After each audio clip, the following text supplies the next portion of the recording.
নমস্কার প্রিয় দর্শক বন্ধুরা, প্রাচীন গল্প চ্যানেলে আপনাদের সবাইকে আবারও একবার জানাই সুস্বাগতম। বন্ধুরা, আপনি কি জানেন, শুধু ঘুমানোর দিক ঠিক করে দিলেই ভাগ্য বদলে যেতে পারে? এবং এটি যদি শাস্ত্রে উল্লিখিত থাকে, তাহলে এটি শাস্ত্রে উল্লিখিত একটি গুরুত্বপূর্ণ বিষয়। আমাদের জীবনযাত্রায় আমরা অনেক কিছুই করে থাকি, কিন্তু কিছু সাধারণ ভুল আমরা আমাদের অজান্তেও অনেক সময় করে থাকি, এবং এই ভুলগুলি আমাদেরকে দারিদ্রতা, অশান্তি ও বাধা সৃষ্টি করতে পারে। আমাদের পারিবারিক এবং সাংসারিক জীবনে তথা আমাদের ব্যক্তিগত জীবনে ঘুমের দিক ঠিক না থাকলে তা শুধু শরীরের উপর প্রভাব ফেলে না, বরং সংসারের শান্তি ও অর্থনৈতিক অবস্থার উপরও গভীরভাবে প্রভাব বিস্তার করে। প্রাচীনকালের ঋষিরা এই বিষয়ে বহু পরীক্ষা নিরীক্ষা করেছেন এবং শাস্ত্রে এর ব্যাখ্যাও দিয়েছেন। আজ আমরা এক চমকপ্রদ গল্পের মাধ্যমে বুঝব কিভাবে ঘুমানোর দিক বদলে এক সেটের পরিবারের দুর্ভাগ্য কেটে গিয়েছিল। এটি শুধু একটি গল্প নয়, বরং বাস্তুশাস্ত্র ও ধর্মীয় জ্ঞানের মিশ্রণে একটি গুরুত্বপূর্ণ শিক্ষা। বন্ধুরা, গল্পের শেষে আপনি ভগবান শ্রীকৃষ্ণের দেওয়া মহামূল্যবান জ্ঞান জানতে পারবেন, যার আপনার জীবনে সৌভাগ্য আনতে পারে। তাই বন্ধুরা, অবশ্যই ভিডিওটি শেষ পর্যন্ত মনোযোগ দিয়ে দেখুন। জয় শ্রীকৃষ্ণ, রাধে রাধে, ওম নমঃ শিবায়। বন্ধুরা, একদিন কৈলাস পর্বতে দেবাদিদেব মহাদেব ধ্যানে নিমগ্ন ছিলেন। হঠাৎ মা পার্বতী এসে তার পাশে বসলেন। আজ তাকে একটু চিন্তিত মনে হচ্ছিল। তখন ভগবান শিব জিজ্ঞাসা করলেন, দেবী, আজ তোমাকে এত ভাবুক দেখাচ্ছে কেন? কোনো সমস্যা হয়েছে? মা পার্বতী বললেন, প্রভু, আমার মনে একটি প্রশ্ন পাক খাচ্ছে। আমি জানতে চাই, মানুষের ঘুমানোর ধরন কি তার ভাগ্যের ওপর কোনো প্রভাব ফেলে? দেবাদিদেব মহাদেব মৃদু হেসে বললেন, হ্যাঁ, মানুষ কোন দিকে মাথা রেখে ও কিভাবে ঘুমায় তার উপর তার ভাগ্যের অনেক সংযোগ পাওয়া যায়। তার ভাগ্য অনেকাংশে নির্ভর করে থাকে।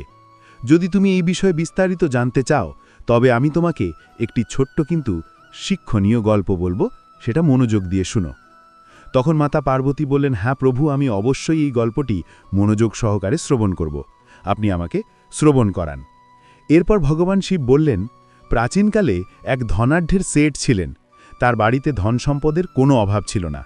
কিন্তু যখন তার পুত্রবধূ নতুন বউ হয়ে এলো, তখন থেকেই সংসারে নানা সমস্যা দেখা দিতে লাগল। ব্যবসায় ক্ষতি, পরিবারে অশান্তি এবং অকারণে ঝগড়া লেগেই থাকত।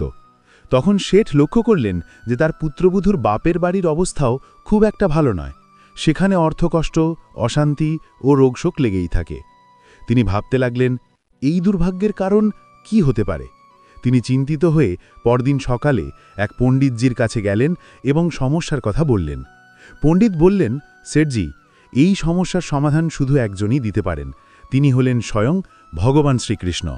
এর জন্য আপনি দেবর্ষি নারদের সাহায্য নিন। তিনি আপনাকে সাহায্য করতে পারেন। শেঠজির মনে শান্তি এলো না, তাই তিনি নারদমুনির দর্শন লাভের জন্য যাত্রা করলেন। শেঠির আকুলতা দেখে নারদমুনি স্বয়ং বৈকুণ্ঠে গমন করলেন এবং শ্রীকৃষ্ণের শরণাপন্ন হলেন। নারদমুনি বললেন, হে কৃষ্ণ, এক ধার্মিক শেঠের পরিবারে অশান্তি নেমে এসেছে। তার পুত্রবধূর আগমনের পর থেকেই তার সংসারে ধন, সম্পদ ও সুখশান্তির অভাব দেখা দিয়েছে। পৃথিবী একটি বিশাল চুম্বক ক্ষেত্র দ্বারা আবৃত। যখন কেউ উত্তর দিকে মাথা রেখে ঘুমায়, তখন তার দেহের শক্তির সাথে পৃথিবীর চুম্বক শক্তির বিরোধ হয়। এর ফলে জীবনের উন্নতির পথ রুদ্ধ হয়ে যায়, কারণ শরীরের প্রাকৃতিক শক্তি বাধাগ্রস্ত হয়। আয় কমে যায়, ব্যবসায় মন্দা দেখা যায় এবং ধনলক্ষ্মীর কৃপা কমে যেতে শুরু করে। পরিবারে অশান্তি সৃষ্টি হয়, কারণ নেতিবাচক শক্তির প্রভাব বাড়ে। মানসিক চাপ ও দুশ্চিন্তা বৃদ্ধি পায়, ফলে সিদ্ধান্ত নেওয়ার ক্ষমতা দুর্বল হয়ে যায়। অপরদিকে যারা দক্ষিণ দিকে মাথা রেখে ঘুমায়, তারা ধনসম্পদ ও সৌভাগ্যের অধিকারী হয়। সংসারে শান্তি ও স্থিতিশীলতা বজায় থাকে, কর্মজীবনে উন্নতি লাভ করে, দৈহিক এবং মানসিকভাবে সুস্থ থাকে। আর যারা পূর্ব দিকে মাথা রেখে ঘুমায়, তারা বুদ্ধিমান, জ্ঞানী এবং সৃষ্টিশীল হয়। কিন্তু পশ্চিম দিকে মাথা রেখে ঘুমালে অলসতা, হতাশা, নেতিবাচকতা বৃদ্ধি পায়। এরপর ভগবান শ্রীকৃষ্ণ আরও বললেন, শেঠের পুত্রবধূর উত্তর দিকে মাথা দিয়ে ঘুমানোর ফলে তার পিতৃগৃহ সমস্যা দেখা দিয়েছিল। এখন যদি সে দক্ষিণ দিকে মাথা দিয়ে ঘুমানো শুরু করে, তবে তার পরিবারের সুখ সমৃদ্ধি ফিরে আসবে। নারদমুনি ভগবান শ্রীকৃষ্ণের কাছ থেকে এই বার্তা নিয়ে পৃথিবীতে ফিরে এলেন এবং শেঠজিকে সব কথা জানালেন। শেঠজি সঙ্গে সঙ্গে তার পুত্রবধূকে নির্দেশ দিলেন, আজ থেকে তুমি দক্ষিণ দিকে মাথা দিয়ে ঘুমাবে। পুত্রবধূ প্রথমে অবাক হলো, কিন্তু পরিবারের শান্তির জন্য রাজি হলো। অবিশ্বাস্য হলে সত্যি, কয়েকদিনের মধ্যেই শেঠের ব্যবসা আগের চেয়েও ভালো চলতে শুরু করলো। পরিবারের মধ্যে হাসি খুশির পরিবেশ ফিরে এলো এবং পুত্রবধূর পিতৃগৃহেও অবস্থার উন্নতি হতে লাগল। তো বন্ধুরা, ভগবান শ্রীকৃষ্ণের উপদেশ অনুসারে ঘুমের দিক পরিবর্তন করলেই ভাগ্য পরিবর্তন হতে পারে।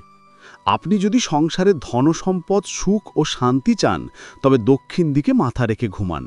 এটি আয় ও সমৃদ্ধি বাড়ায়। পূর্ব দিকে ঘুমালে জ্ঞান ও মেধা বৃদ্ধি পায়। উত্তর দিকে মাথা দিয়ে ঘুমানো এড়িয়ে চলুন, এটি দরিদ্রতা ও সমস্যা সৃষ্টি করে। পশ্চিম দিকে ঘুমালে অলসতা বাড়ে, তাই এটি এড়িয়ে চলুন। এখন আসুন বন্ধুরা, শাস্ত্রে উল্লেখিত ঘুমের আরও কিছু নিয়ম জেনে নেওয়া যাক। সন্ধ্যার পর খুব বেশি রাত জাগা উচিত নয়। ঘুমানোর আগে পা ধুয়ে নেওয়া শুভ বলে মনে করা হয়। ঘুমের আগে ভগবান বা ঈশ্বরের নাম স্মরণ করাও শুভ। খুব উঁচু বা নিচু জায়গায় ঘুমানো উচিত নয়। খুব বেশি শক্ত বা খুব বেশি নরম বিছানায় ঘুমানো দেহের জন্য ক্ষতিকর। ঘুমানোর সময় মোবাইল বা ইলেকট্রনিক্স ডিভাইস থেকে দূরে থাকা উচিত। খুব বেশি খেয়ে ঘুমানো বা না খেয়ে ঘুমানো উভয়ই ক্ষতিকর। আপনি যদি ধনলক্ষ্মীর কৃপা পেতে চান, তাহলে প্রতিদিন ঘুমানোর আগে বিছানার পাশে একটি তামার পাত্রে জল রেখে তা সকালে গাছের গোড়ায় ঢেলে দিন। এতে করে মা লক্ষ্মী রুষ্ট থাকলে তিনি আপনার প্রতি সদয় হবেন। পরিবারে শান্তি বজায় রাখতে প্রতিদিন ঘুমানোর আগে তুলসী পাতার সুগন্ধ গ্রহণ করুন। আপনি চাইলে বালিশের নিচেও তুলসী পাতা রাখতে পারেন। এতে করে সংসারে সুখ শান্তি বজায় থাকে। আপনি যদি প্রায়শই দুঃস্বপ্ন দেখেন, তাহলে ঘুমানোর আগে একটি পরিষ্কার কাপড়ে কিছুটা লবঙ্গ ও মৌরির দানা রেখে একটি পুঁটলি তৈরি করুন এবং সেটি বালিশের নিচে রেখে ঘুমান। এতে করে দুঃস্বপ্ন বা অনিদ্রার সমস্যা দূর হবে। আপনি যদি কর্মে উন্নতি চান, তাহলে রাতে ঘুমানোর আগে ঘৃতকুমারী বা অ্যালোভেরার গন্ধ নেন। আপনারাও এই নিয়ম মেনে চলুন এবং নিজের জীবনে পরিবর্তন আনুন। আপনি কোন দিকে মাথা রেখে ঘুমান, আপনার মতামত কিন্তু আপনি কমেন্ট বক্সে জানান। আর যদি ভালো লেগে থাকে, তাহলে এই ভিডিওটিতে একটি লাইক দিয়ে দেবেন। সেই সঙ্গে সঙ্গে আজকের এই গুরুত্বপূর্ণ যে বিষয় নিয়ে ভিডিওটি, তা সবাই যাদের সুফল নিতে পারে, তাই আপনারা অবশ্যই ভিডিওটি শেয়ার করে দেবেন আত্মীয় বন্ধুবান্ধবদের। আজ এই পর্যন্ত, আবারও আসবো পরের ভিডিও নিয়ে। ততক্ষণ ভালো থাকবেন, সুস্থ থাকবেন। নমস্কার।